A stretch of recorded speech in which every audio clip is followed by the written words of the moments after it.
This conference will now be recorded. We're really sorry about last time we tried to do this. We have a lot of interest in this subject, and we are going to try really hard to make sure that we do better on security. But if please bear with us. We're doing our best. We are new at this, and really, I want to say this. We talked a lot about it the last 2 weeks. Like the deal is, we want to keep this call low threshold, right? We like having the caller length the same because on any Tuesday night come to the union call, and that matters. So our desire to keep this call low threshold um, is sort of bumping up against security. And so right now we're erring on the side of we want to make this call as accessible to people as possible, and we're going to do it as long as we can. So that's all I really have to say. I'm really glad to see all these people. Claire, thank you for being willing to come back a second time. Um, and we just really appreciate it. All Yeah, no right. problem.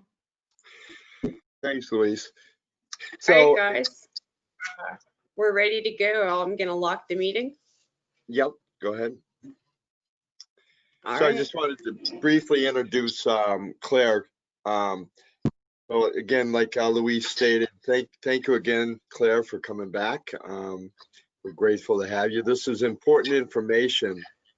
You know, as the pandemic continues to rage across the nation, there's a lot of things that have been kind of forgotten or at least put on the back table. And the opioid crisis certainly hasn't gone anywhere by any means. And you know, there's always introduction to new drugs that are wreaking havoc in our communities, and Claire has done some really good work around this new synthetic opioid that is starting to show up in different pockets across the nation. So have had the opportunity to work with Claire out on the streets in Austin, Texas, and she's a prize because she is someone that can both uh, speak the language of the street, but also bring it into the classroom and to the academic settings, which is crucially important for us moving forward and being treated with dignity and respect. So without further ado, Claire. Well, thank you so much, Mark. Thank you for having me here, and thank you to the USU for giving me some time. I'm a big believer that if we're going to do research in this area, that a really key metric is how well it can apply to real life and save lives and improve lives. So I'm really glad to be able to share this with people on the front lines quickly. So my name's Claire Zagorski. I work at the University of Texas Austin's College of Pharmacy, and I work specifically on Texas's opioid response. And like Mark mentioned, I also work with Austin Harm Reduction Coalition, and I've been doing that since 2013, I think. So not too long. I'm really, really fortunate to be in this area, and it's really incredibly important work. And there's just so much to be done. I know I don't have to tell any of y'all that. So I'm grateful to be here today to kind of share what's going on and share what we know so far about this particular issue. Worst case scenario, if something goes sideways again, this occurred to me while Mark was talking, I'll just record myself like privately talking through my slides and then share it because I want everyone to be able to hear it who is interested in hearing it. So I'm going to share my screen so I can get going and y'all can see my slides. Okay. Let's actually go. Yeah. All right. Fantastic. Okay. 1 second. Before you get started, Claire, you are the presenter, and okay, so you were able to lock the meeting back, Nina? I just want to make sure because I was not able to lock the meeting back. Okay, great. Sorry to interrupt you. Nope, no problem. It's locked. That is good to know. Okay. So yeah. So I'm going to talk about a drug called isotenitazine today. It sounds like a lot of people have heard about it. There have been a couple of like local news pieces And Filter wrote an article about it. So I think it's on some people's radars. So I decided to kind of look deeper into it. And I've got a paper right now in the review process about isotonitazine, and my co-authors are on the call. I've got James Muslinski and Lucas Hill, so they're both kind of listening in today too. James is a chemist with the Army specifically, and he's able to do a lot of really, really cool work, and has been tremendously helpful in kind of uncovering things and making things more clear about how isotonitazine is likely to be received by the markets and the supply side. So I want to give a shout out to both Lucas Hill and James Muslinski who are listening. Thank you for making a lot of this possible. It was a really beautiful synthesis of kind of pure science bench research with kind of direct functional practicality and applicability. So I do work under a grant from the Health and Human Services Commission of Texas. So it is important that I disclose that that is my funding source, and this presentation is not something that they have reviewed or produced. Okay. So isotonitazine, like what is this? So isotonitazine is an opioid receptor agonist, the most correct technical term, and I just generally call it an opioid, which is a fair thing to call it. It was made in 1957. It's synthetic, so it's not derived from opium, kind of like morphine is. It's something that we created. So it was made in the 50s, but it was never developed for commercial production. So it was made by a chemist in Europe, and he wrote a paper about it, kind of describing what it was and how he made it, and that was kind of it. And it was not picked up by a drug company, and it wasn't developed for the market. And this is important because this means that we're lacking a lot of baseline research around it and how it behaves and acts. Generally, a company or a researcher isn't going to invest in the time and the money it takes to do that kind of work unless they're expecting some kind of profit. I have my webcam on. Sit down. Everything okay? All right, so isotonitazine is a benzimidazole. So this is a totally new kind of, it's not totally new, it's new to us. So it's new from the other kinds of opioids that we're used to seeing. So we've got isotonitazine over here on the left, and you can kind of compare this to heroin or fentanyl, and you can see that it's just kind of, it's distinct in its structure. It has a different pharmacophore, so it has a different chemical backbone than these others. And that's going to become relevant in kind of how it behaves and how we detect it. So benzimidazoles are not new. It's a really, really diverse chemical backbone. And we've used it before to make deworming medications. It's been used to make cancer medications. Proton pump inhibitors, like if you take Nexium or Prevacid or something like that, it's the same backbone. And isotonitazine, and there are a couple of other benzimidazole opioids, they just have different stuff added onto them so that instead of it, you know, acting on your stomach, for example, it acts on your brain and spinal cord, kind of like an opioid. So it's a very diverse, you can call it a promiscuous thing. And this is great because it's elegant and we're able to do a lot with it, but this also means that it's something that we can expect to see a lot of variation from, which can be kind of good or bad depending on how you look at it. So let's talk about isotonitazine and how it acts. So in terms of how it kind of behaves, you can think of it as really similar to fentanyl. So it's just a little bit more potent, but not significantly than fentanyl. So it's about as potent as fentanyl, like I said, so it has like a similar kind of affinity, and it wants to hang on to the receptors to about the same degree. And it's about as, it's about as effective or efficacious, as fentanyl. So in terms of like how it feels and how it acts and how we can expect people to react to it, we should think of it comparably to fentanyl. Also specifically, it activates the mu opioid receptors, and there's 3 different kinds, and the mu opioid receptors are the ones that we also see activated by things like fentanyl. that give us that feeling of, euphoria and pain relief. And also importantly for harm reductionists, it's blocked by naloxone. It is not a naloxone resistant thing. We hear that term rolled out a lot, right? So we heard that with fentanyl, we heard that with carfentanil, but it's naloxone resistant. Isotinidazine is not naloxone resistant. I would be surprised if that didn't come up in like news and things like that, but that's not the case. A researcher just last year in Belgium demonstrated for sure with a really great technique that naloxone works. So this is a great piece of information.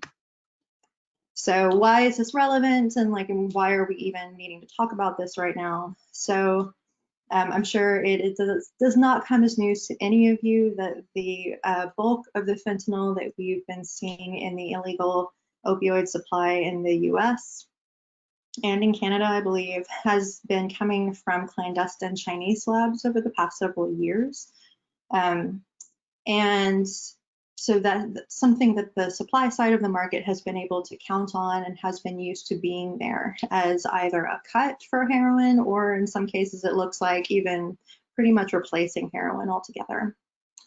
And this is important, this is relevant, because on April 1st, the Chinese government declared to our president that they were going to stop production of fentanyl and fentanyl exports to the United States. And this was a big political thing. It's not really clear if it's being well enforced or how well it's worked at this point. But if it works even somewhat, that means that we're going to have this really sudden and pretty large hole in the market. And that's a problem because the demand hasn't dropped, but the supply has. So that means that we're going to start getting into unpredictable situations. And this seems like is what has been going on with isotinidazine and why we're seeing it.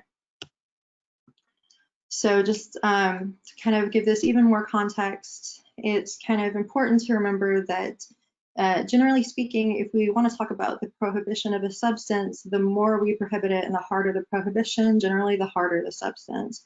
And we've seen this in a few different patterns over time. So the thing that a lot of people think of, because they learn about it in school usually, is that during prohibition of alcohol, we started seeing kind of this movement from kind of regulated quality controlled alcohol to things like moonshine that were kind of made in underground clandestine ways. And of course, we've seen this in other contexts. We're seeing it right now with opioids.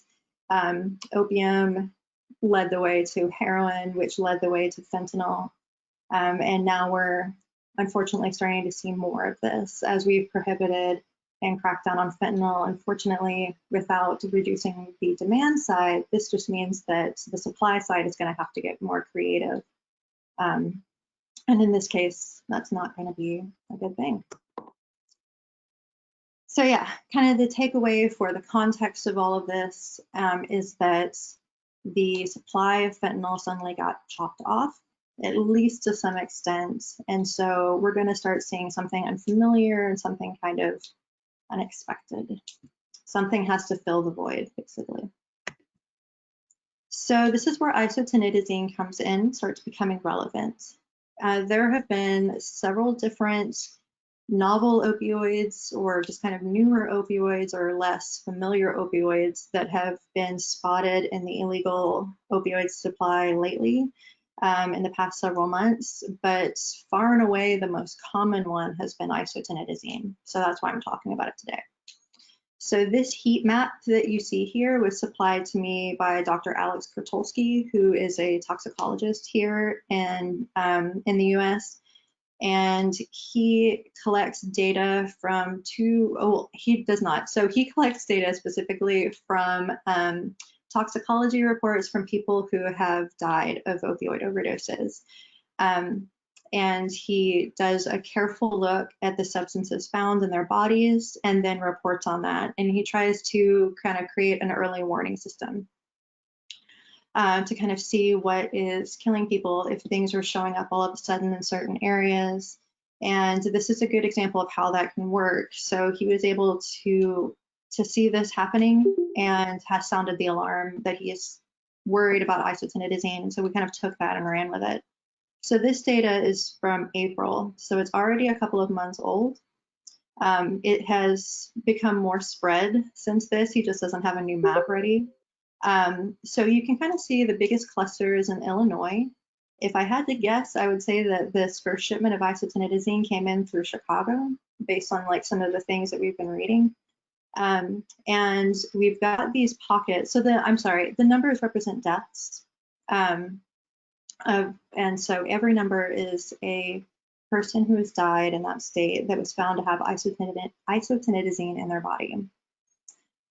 Since this heat map was developed, I know that it has spread more consistently down into the southeast, and it's now crawling along kind of the south to southwest area. So unfortunately, it's kind of moving quickly on us. So kind of some larger context to consider here. Isotretinoin first started showing up that we know of. The earliest mention that I could find of it was December.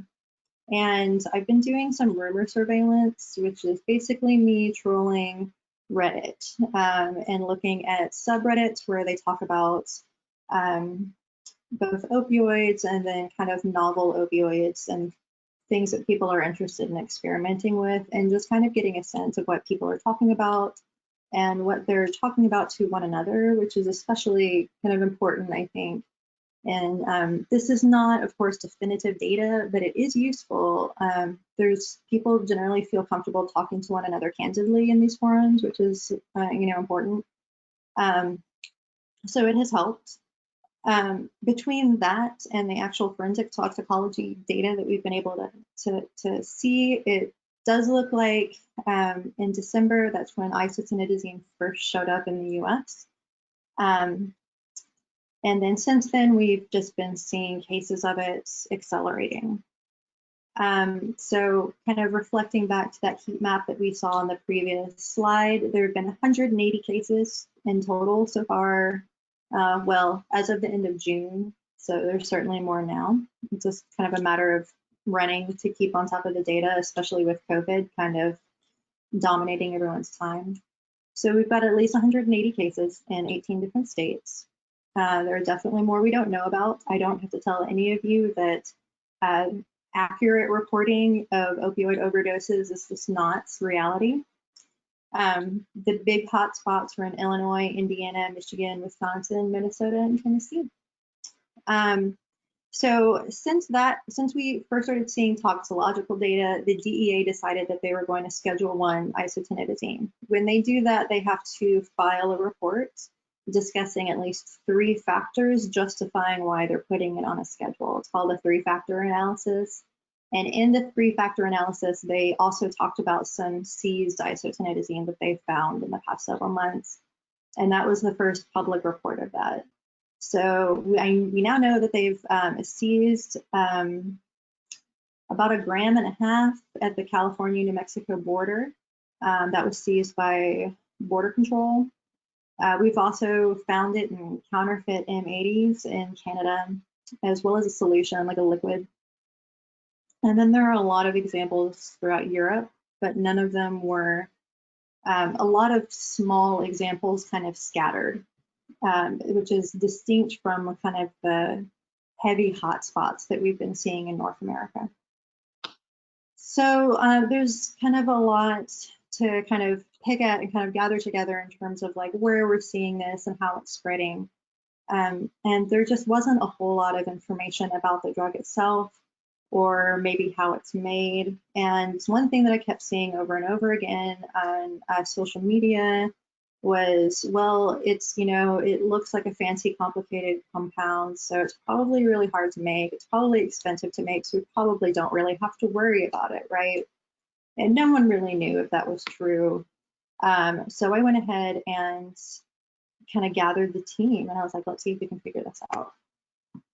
So my co-author, James Mislinski, figured out the synthetic process. So he figured out how it is made. And there are several different ways to do it.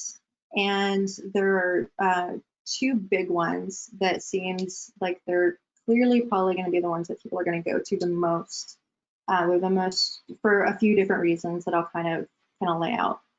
So the big one that we think is the most likely is just a 4-step process. And none of the starting materials and none of the chemicals that you need to do it are regulated anywhere. So none of them are on any kind of a restricted list from the DEA, and they're not, excessively difficult to get. And whereas, this is very regional, but the average price per gram of heroin in the US right now is reported at about $150. And it costs about $20 a gram to make isotretinoin. So it's going to be a cost-effective thing to make. It makes sense economically. And since it has about the same kind of oomph, it has the same potency and effect as fentanyl, that means that you can get away with storing and transporting smaller amounts of it. And this is another really important thing to think of if you're trying to move illegal drugs. If you can keep things small, that's much safer and easier to do. So all told, this is going to be a good option for clandestine labs or people that are creating and moving illegal drugs. Another thing is that there's the main kind of process that we talked about. There's another process that is also going to get you to isotretinoin, and it only has 2 steps. It does have some problems with it though, which makes it kind of a messier process. One of the problems is that it makes an isomer, which is it's the same number of atoms as isotretinoin, it's the same atoms as isotretinoin and the same bonds, but there's a slight difference in how they're laid out in 3-dimensional space. And I know that sounds kind of boring and irrelevant, but it's possible that that isomer could end up interacting with our cells in unpredictable ways. We've seen this before with other drugs, and the unfortunate thing is that we just don't know at this point. There's not any research on it, and I'm not aware of any that's going on. And until we look at that, it's possible that it could end up being dangerous to people that ingest it. We don't know, but it is a possibility, and it's something that I think is relevant to bring up. So kind of bringing this back to the harm reduction lens specifically. So other relevant issues is that, so per BTNX, the company that makes fentanyl test strips that I think most of us use, the fentanyl test strips won't detect isotretinoin. And there's more that we can kind of look into on that, but at this point, we don't have any reason to believe that it will detect them. Again, this would be one of those things that would be great to test with literal isotretinoin from several different people to get a really clear picture, but according to the company, it won't work. So at this point, we need to assume that. And this is really unfortunate because it acts very similar to fentanyl, so it's going to have a similar risk of overdose to fentanyl. It's going to have the similar kind of index of concern to fentanyl, but we aren't going to be able to see it with fentanyl test strips. So this is really frustrating, and because they've been such a powerful tool for the past several years. These strips also don't detect any of the other non-fentanyl opioids. So the other kind of odd opioids that some of you may have been hearing about, like U47700 or ODMST, things like that, are also not detected by this. Thankfully, those are very much in the minority from what we can tell. So mass spectrometry will detect isotretinoin. It'll see it, but that's not a super common tool that most people have here.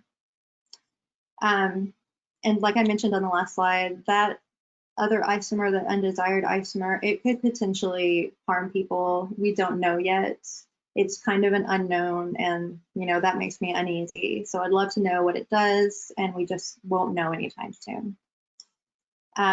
So this really highlights the importance of getting back to the basics in harm reduction and really focusing on those fundamentals: naloxone distribution, encouraging people not to use alone, encouraging people to have someone nearby that knows where the naloxone is and how to use it. So I've kind of referred to like these other chemicals once or twice. So I just want to kind of make sure I'm not missing that. So when I was reading through the three-factor analysis from the DEA, they mentioned some of the other things that they've been finding lately. And again, they haven't been found nearly to the same degree as isotretinoin, but there's still some other weird dudes out there. So they found novel opioids and benzodiazepines in the illegal opioid supply lately. And these four things here are the things that they found the most of in 2020, other than isotretinoin. So etranetazine and flumetazine. Man, that is a tongue twister. So as you might guess from their name, they are also benzimidazole opioids. They just have slight differentiation to make them a little bit different. So those are both out there to a certain extent. Again, not too much, but they're there. U47700 is also an opioid. It's not related to the benzimidazoles. It's something different, and it's something that we synthesized in the lab as well. Fluoroprazolam is a benzodiazepine. And this is the thing that's really relevant about these four particular drugs, is that none of these are made commercially. So these aren't things that are developed for the market that you might be able to find in a pharmacy or a hospital. So someone's making these on purpose for clandestine reasons. But again, the isotretinoin, I call it ISO, definitely more frequent in both seized drugs and forensic toxicology in terms of these new, less familiar chemicals. And we're finding that at greater relative concentrations too. So it's more likely to be a greater percentage of whatever sample they're testing, as opposed to like a really tiny trace. So some big highlights, kind of takeaways from all of this. So this is a new to most of us opioid. It's not related to morphine. It's not related to heroin. It's not related to fentanyl. It's kind of a new beast, but it's going to feel very much like fentanyl. It has a really similar potency and efficacy to fentanyl. It's been showing up in the illegal drug supply here in North America since about December. That's what it looks like. That's the best date I've been able to track back. At this point, we don't know, or we don't think that fentanyl test strips detect it. And naloxone does work on it. So this is really important. It is scary to think about ISO being out there, but naloxone is going to work. And the real big thing are those fundamentals and those really key foundational aspects of, opioid harm reduction. Just, getting naloxone out there, making sure that people can access it and understand how to use it and not use it alone. And of course, this is something that's difficult to do right now with COVID. Everyone is more isolated right now. So this is just, I know it's not welcome news, but it's something to to maybe focus on, if it's even FaceTiming with a friend while using the Never Use Alone hotline. Just really emphasizing to people that it's possible that there's something in their supply now that they can't see with test strips that's going to hit them like fentanyl.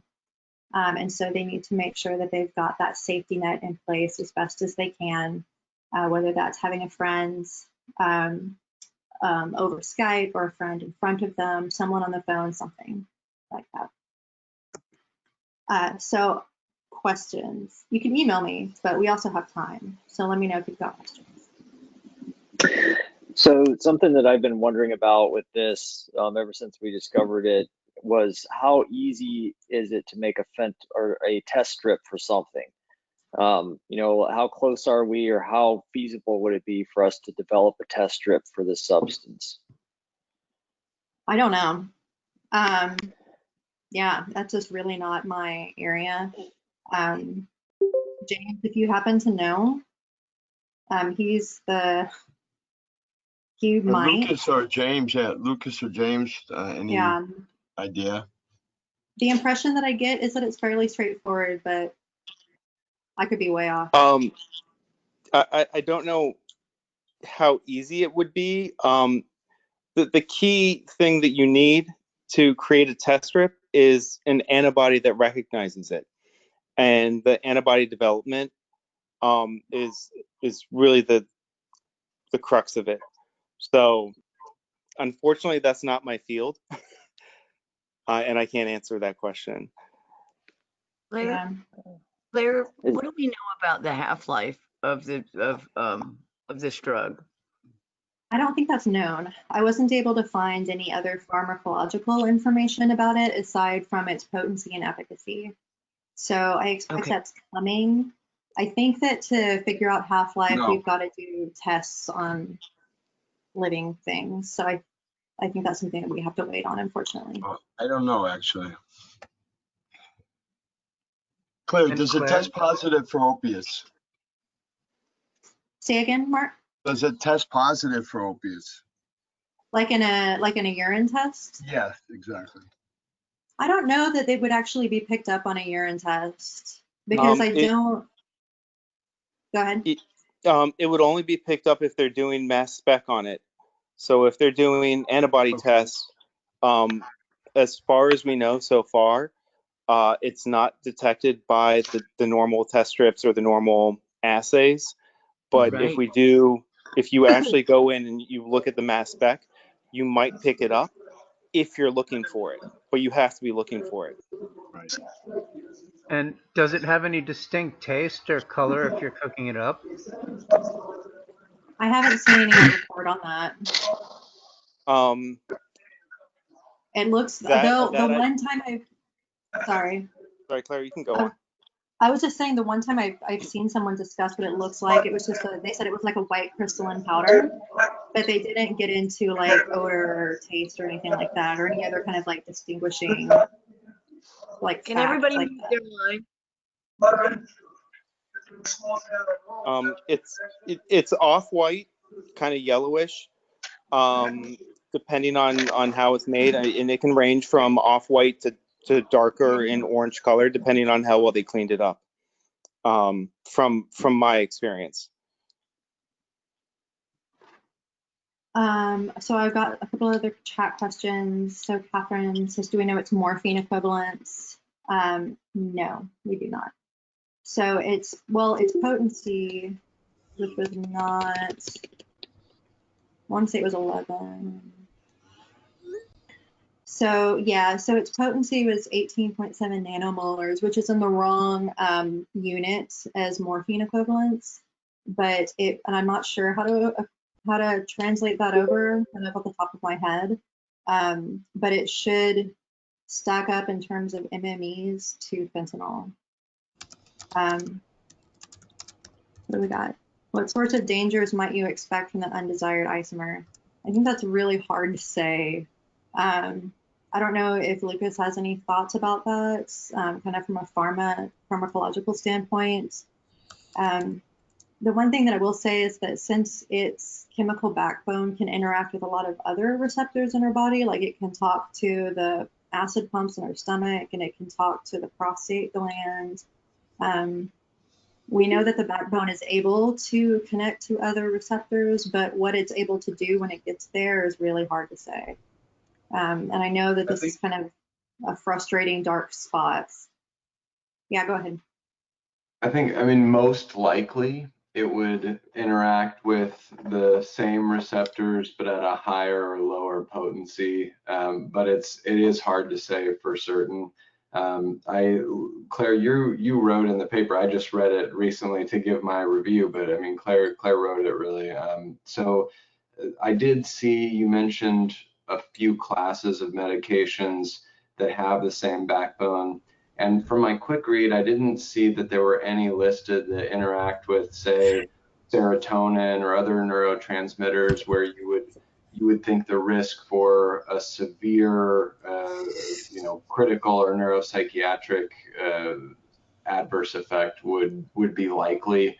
So my takeaway, if you agree with it, Claire, would be, the risk probably is primarily the ISO itself, but you just never know. Yeah. It's like, I know it's frustrating to not be able to give more. I just don't want to kind of overstate anything because we just really don't know. The fact that it can talk to a lot of different kinds of cells, or a few different kinds of cells, means that this is potentially problematic, but we just don't know at this point is the problem. Yeah, I would love to be able to give you more, and I know that's kind of a spooky thing to think of. Let me see what else we've got here. Tuning in the new So, mass spec. Oh, go ahead. oh, so I was going to ask if we know anything about what the long-term effects would be. Of isotretinoin. Yeah, for use. I don't think anything specific. The one thing that's important to point out is that isotretinoin hasn't been tested in people. It was just developed, and then since then we've been able to, it's been tested on rats, and we don't have, and that even that was very, very brief, and so we don't have any kind of data. I would be surprised if it had any kind of additional issues with long-term use that were different from any other kind of comparable opioid, or like opioid of comparable strength and potency. I actually think that makes me think differently about it. Like that might be one of the more compelling theories for why ISO itself and potentially an isomer could over time lead to harm. You know, if somebody were to take like an antihelminthic, one of the things you mentioned, frequently as opposed to for acute treatment, could there be increased risk? So maybe that is even maybe that would be an area of concern. Yeah, there is unfortunately a lot of work to do on this. And there's a lot that isn't known. So I just kind of have a theoretical question. Go ahead. I was going to say, as far as long-term risks go, those are usually uncovered in phase 3, phase 4 clinical trials. And I mean, just because it hasn't been tested in humans or really developed or marketed as a drug, those are things we don't know. With ISO and etidazine and the other members of the class. Yeah. So you have any? that was my piece. You can go on. Do you have any sense of research that's going to be ongoing? I'm sorry, you're breaking You're up. kind of cutting up there, Luis. Oh, Yeah, we can't hear you. it's not me. I don't know who it is, but it's me. So I was just going to ask, is there any, since this is being created as an illicit drug, right, and it's not being created to be used in the legal market, what is that? And excuse me if this is foolish, or like I'm not sure how these things work. But what does that mean for trials and finding these things out? Because it's not really being studied so that we can put it on the market. It's being created illicitly. So how do we then go about finding out the long-term effects and all of these questions that we have? What does that look like? Yeah, that's not foolish at all. Yeah, so no drug company is going to want to pick this up right now because of the DEA scheduling. And kind of like James mentioned a minute ago, that's the drug companies wanting to put it on the market and profit from it. That's where we get the studies that show us long-term effects and show us proper dosage and things like that. So at this point, I'm not aware of anyone that's doing that work.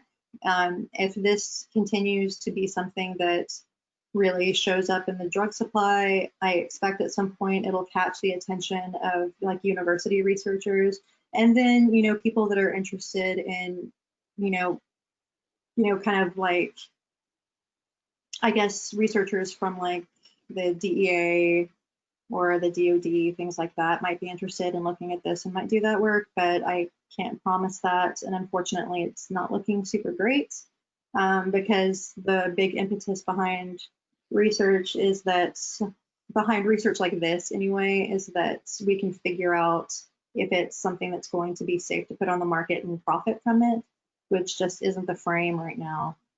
So I hope that people jump on this and learn more about it, but I don't expect to see that soon. I'm wondering about like ways to check for the real-time prevalence of the substance. So it looks like, most of the stuff that we're looking at is based on toxicology. And then if mass spectrometry is really kind of the only way to tell whether it exists in real time, theoretically, is this something that could show up in a urine drug screen if it's being tested with mass spectrometry or mass spectroscopy? This is just something that, we've started testing for fentanyl at our clinics, not as a way to determine take-home status, but just as a way to make people aware that they're ingesting it. Is it something that could theoretically show up in a urine drug screen? Yes, but it would have to be the mass spec version. Like it can't be the, the little pea in a cup thing that just uses Yeah. antibodies. That's what we're using. Yeah, right. so And you would need to intentionally go look for it too, which is another problem. And this is Yeah. kind of where awareness becomes really critical. So yeah, it should theoretically show up in urine with a mass spec kind of approach, but you would need to look for it. okay. So I have a little bit of a follow-up question to asking if there were long-term effects, and that's because it has the chemical backbone of a benzamidose. I don't know how to pronounce that word. Yeah, it's all But good. yeah, I know that that's like you'd say it's a deworming medication, and it also works as an antifungal. So would this work in the same way, being built off the same chemical structure? We don't know, but probably not. Okay. So it's not that. So the box, so the red box is over the backbone, which I keep saying that's what it is. So that specifically is not the thing that's doing like the deworming and the antifungal action. It's the other stuff on there. Okay. And the reason why that works gets kind of off into the weeds chemically, and I won't do that to you. But yeah, so like someone mentioned like livismol in the chat, and that's a really smart connection that you've made, because yeah, I had totally forgotten that is a thing that shows up in cocaine. Yeah. Livismol is not a benzimidazole. So yeah.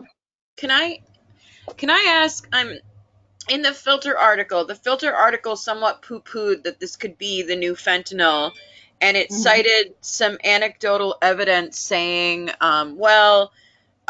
this person said that they have been trying to get it through the dark web, but that the lab had already moved on to, a new, another fentanyl or another chemical. And yet, the analysis that you're making here seems to demonstrate that given the economic opportunity, it seems like we're probably going to see more of this. What would you say in response to the filter analysis? I think when they wrote it, it was completely reasonable. I want to say that article came out in April. Okay. March or April.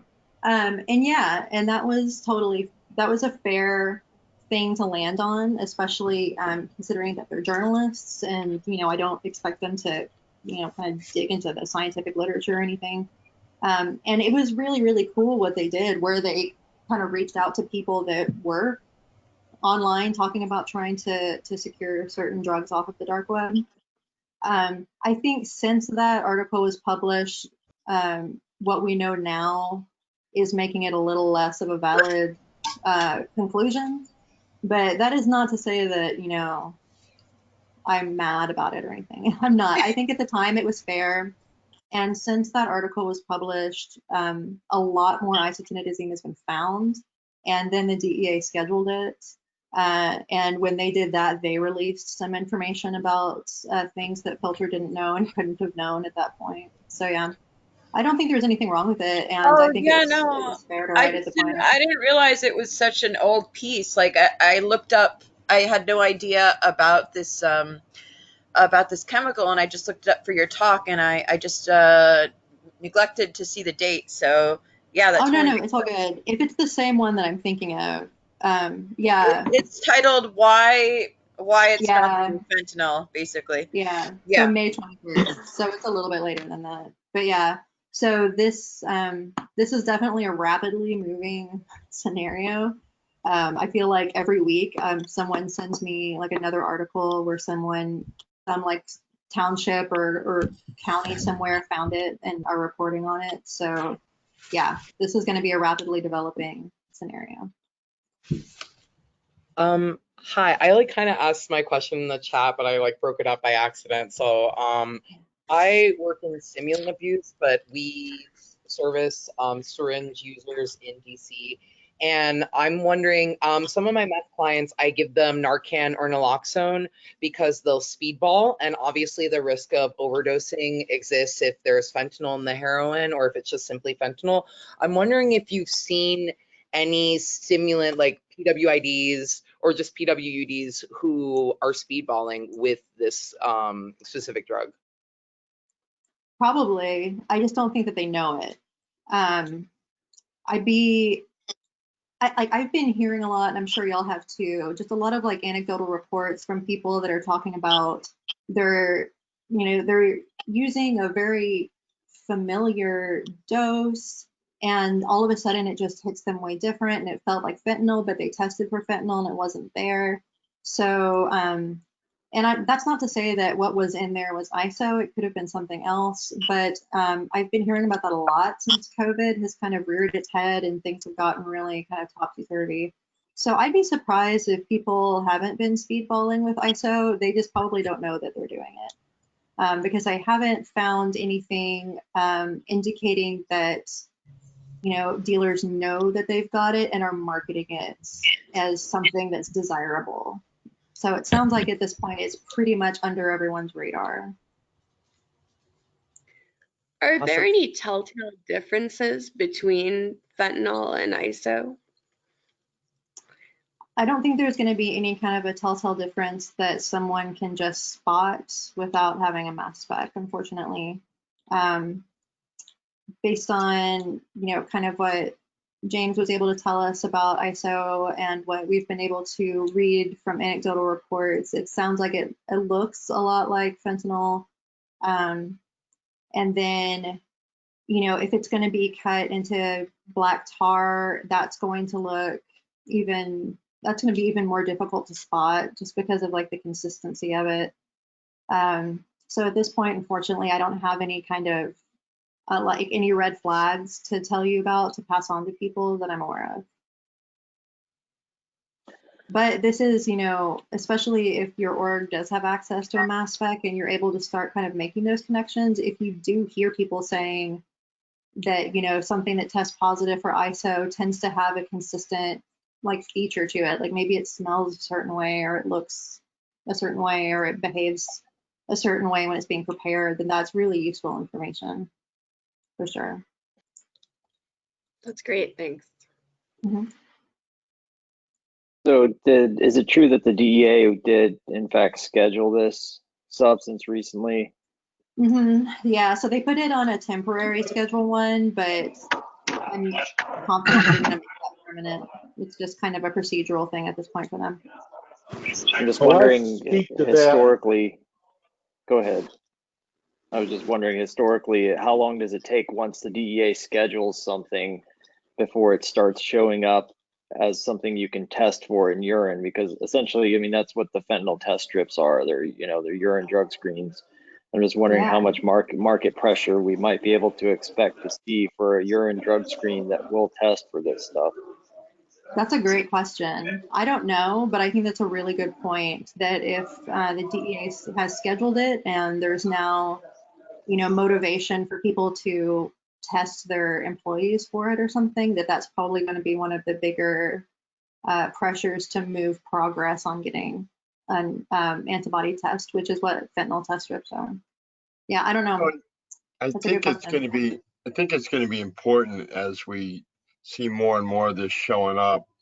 Like Claire was saying, that when we see this showing up in our communities, that we stay in touch with one another and report what it looks like, the effects that it's having on people, and really start to get that information out in the communities so that we can keep track of what this is doing.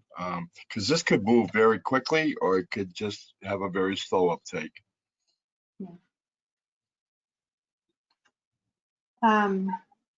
Yeah, so someone messaged me about they had an FTIR in Chicago, so a infrared spectrometer, and so that would also be interesting to see if that's something that works to, or if anyone's able to detect it that way. I'm not sure how many of those are in the U.S. Also expensive, like mass specs. One thing, Yeah, no, just to echo Mark, this is going to be one of those things where talking to each other is going to be super valuable.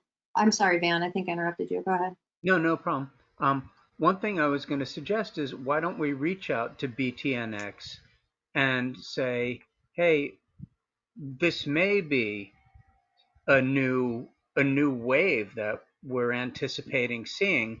It may be beneficial to develop a strip because I mean they've been very receptive initially. I mean when I started talking to them, when I was talking to them about how we were going to start using fentanyl test strips, when initially I mean the fentanyl test strips were being used, you know, for doctors' offices and you know for drug testing. It wasn't for testing drugs. It was for testing your urine, you know, for you know punitive measures. They were, I mean, they weren't initially thrilled, but then as we talked to them about harm reduction, like they eventually opened a harm reduction unit, and you know they don't quite think, you know, they're Canadian. They don't think the way most of us do. Like the son, you know, he on vacation goes to the Dominican Republic with a hammer and helps build homes. You know, they're very different in terms of, you know, they will give strips um, to users unions that don't have money to purchase them. So they're not as profit driven as some other companies in some ways. So if we could say like, hey, you know, we're seeing this as a new trend. You've developed a harm reduction unit, you know, as part of your branding because you've seen this is now beneficial to helping people. Um, this is something that might be, you know, the next wave, and it might be something to look into developing. They might be receptive. Yeah, yeah, no, that's a great idea. I think any kind of pressure that we can, or maybe pressure is too strong of a word, any kind of, you know, communication that we can do to, you know, make it clear that this is something that's needed. I can't see the downside of that. Yeah. So someone messaged to say all test strips are for prescribed drugs, which ISO is not. Does that make a difference? I mean, I don't think so. There's no rule that says that BTNX has to only make test strips for drugs that are prescribable. So, you know, thankfully they're not bound by that. It would just have to be something that they kind of determine of their own accord that they want to work on developing. Someone says, for the isolated cases you mentioned, like in Canada, are those based on toxicology screens from fatal ODs or mass spec testing or both? So the cases in Canada that I mentioned earlier, those were not overdose deaths. Those were seized drugs that tested positive for isotoniazine. So in that case, they used a mass spec to determine what was in them. So in Canada, the two examples that I know of from Canada and I know of is, you know, doing a lot of work there. There's certainly stuff going on that we just don't know about. But the two cases that I know of in Canada were a shipment of counterfeit M80s that, you know, they're pressed to look like Dilaudid, and it was actually isotonitazine. And then they also found a container of a liquid isotonitazine, so an isotonitazine solution. So Do we? Go ahead. No. I didn't mean to interrupt you. You finish. No, it's all good. That's just what I had to say. So the Canadian examples were both from drugs that were seized by the DEA. So someone was bringing them over the border. So do we know, is anybody on the line that is involved in drug testing and checking in your area or has a mass spec that has seen this? So anybody from Chicago or anybody that works with Tracy Green or some of those folks? I don't know. Jen, do you know anything? Hey, it's I Jen. have Oh, been out sorry, of the what was loop this? for a while, so even though I'm in Chicago and have used the FTIR, I haven't done any testing since March. I haven't really talked with Lydia or Nikki much either, so I'm not sure what we found. This is all pretty new stuff this year, in fact. So Well, Peter, no. maybe will you reach out and see what you can find out and report back Oh, to I us? will. I will. I definitely plan to reach out to Lydia and find out if this is one of the things that we're finding. If this is one of the more difficult things to find, like fentanyl, even with infrared, it can be difficult to find that little chip of fentanyl in your testing, in your substance. And if this is the same potency, we're talking, tiny amounts, it's going to be also difficult to find. You can run a sample and miss it. But I will check. I'll find out what's going on, because I'm really glad I'm here for this. This is really interesting. Maybe I have heard about this. I'm glad I'm here to refresh everything. I'll see what I can find out. Thanks a lot. Cool. Jen? Just out of curiosity, is there an update that's going to be required for the mass spec to pick this up, or should it just be able to pick it up as is? It should just be able to pick it up as is. Great. It has to be in the library that you're Yeah. looking at. If it's library and they don't just like update the library, you buy the machine, you get the library it comes with, and it's not necessarily what the library is the person who buys the machine 3 years later gets. They might get an updated one that has more included than yours, but you don't have that. It really depends on what's in your library, and I don't know if this is in Yeah, there. that's fair. That's probably a really good That's question for the manufacturer of the machine. No doubt. Jen, were you going to say something, Jen Carroll? Oh, yeah, sorry, I was not totally sure what you're asking me, but I figured it out listening to other folks. And yeah, so in Boston, they are doing mass spec work, and in fact, they just got an FTIR up at A-Hope, real fun toy to play around with. But I'm not aware that they have located it. And in fact, like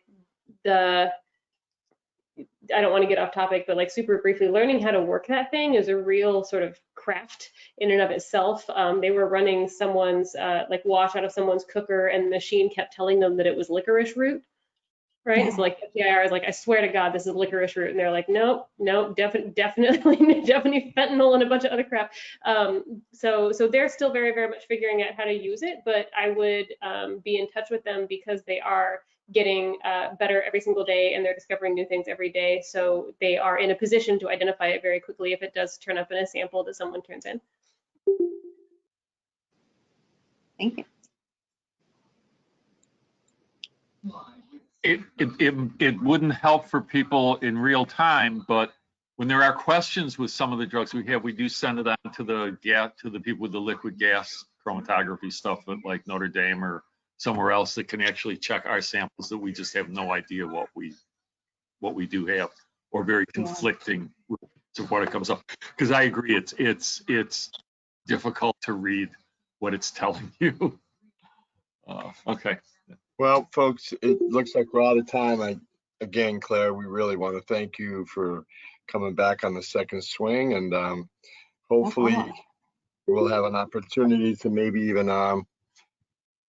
have you back again as we learn more, and so that we can stay ahead of this. So, anything else, Luis? No, I don't have anything. I do believe that we tentatively in 2 weeks, I believe that Zach Ford is going to come talk to us about funding and finding other funding for our community-led harm reduction groups. So that should be interesting. And I'm finding that out for sure, but I have talked to him tentatively, and I think we have it on the books. So that seems like a good thing to come and check us out. But I would love to have updates on this and learn as much as we can. So as you find out more, Claire, if you could like get up with Mark or let him know, and as the rest of you find out, you know, or if you've seen this in your area, and certainly here in North Carolina, we're getting our masks back up and running. And we will certainly weigh in on when we find these things, because that's the hope and that's the idea of having these mass specs, so we can share the information. So as we figure out how to best share that information, and as the union puts together a plan for sharing information, we'll let you know. And if anybody has any ideas about how we can do that, we're going to have some meetings here in the next couple of weeks so that people can weigh in on the best way we can share information with everybody in the United States or around the world, really. Yeah, that's awesome. Yeah, feel free to email me if you think of questions later, and I will be in touch with things as I learn. Thank you all so much for listening. Thanks, Thank you Claire. so much. I'm so glad we didn't get interrupted. My heart was pounding a few times. So I'm just really grateful you were here. It was really great to hear this information. Thank you, folks. Thanks, Lucas. Yeah, Thanks, we'll James. put the recording out to everybody that wasn't able to make it, you know, so we'll make sure and get that out to folks. Thanks, All Aaron. right, perfect. Thank you. Thanks, Claire. Bye, guys. Bye. Bye. That was Bye, you guys. Katie, you want to stay on? We'll do Bye. I'll stay on, but shouldn't we switch to the webinar? Oh, you're right. You're right. I'll set up a webinar thing. All right. Okay, Bye. just send me an invite. Bye.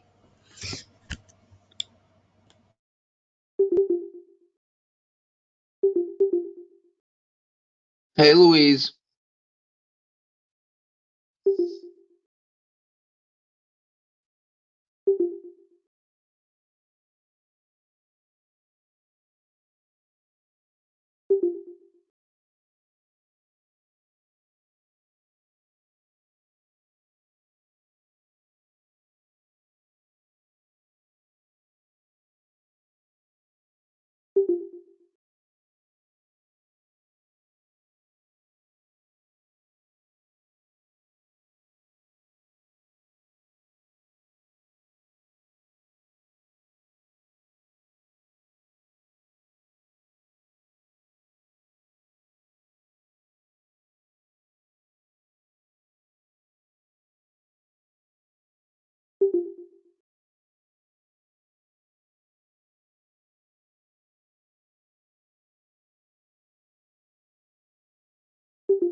I thought Louise told me to stay on.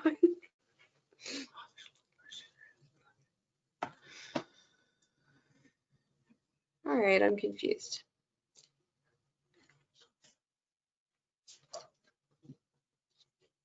Guess we're gonna end this.